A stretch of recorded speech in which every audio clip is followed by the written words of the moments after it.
Quarter ফাইনেলত প্ৰৱেশ কৰি এতিয়া আপোনাৰ মনৰ অনুভৱ কেনেকুৱা?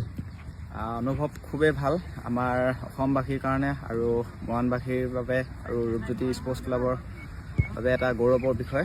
কোৱাৰ্টাৰ ফাইনেলত আমি উপনীত হৈছোঁ আৰু খেলুৱৈসকলে খুব ভাল খেল প্ৰদৰ্শন কৰি আজি এই কোৱাৰ্টাৰ ফাইনেলৰ কাৰণে কোৱালিফাই হৈছে।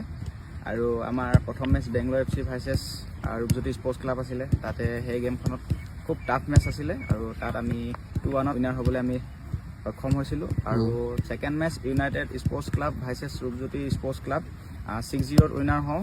আৰু third match Mumbai city versus Rupjyoti sports club আমাৰ 4-1 পৰৱৰ্তী খেলখন এতিয়া কাৰ লগত আছে? কোৱাৰ্টাৰ ফাইনেলৰ প্ৰথম মেচখন পৰৱৰ্তী খেলখন আমাৰ Minerva versus Rupjyoti sports club. তাত আপোনাৰ মনৰ অনুভৱ কেনেকুৱা? তাত আপোনাৰ জিকিম যেন লাগিছেনে নে?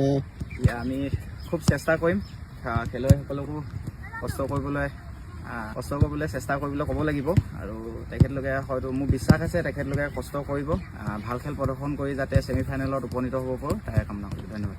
Thank U.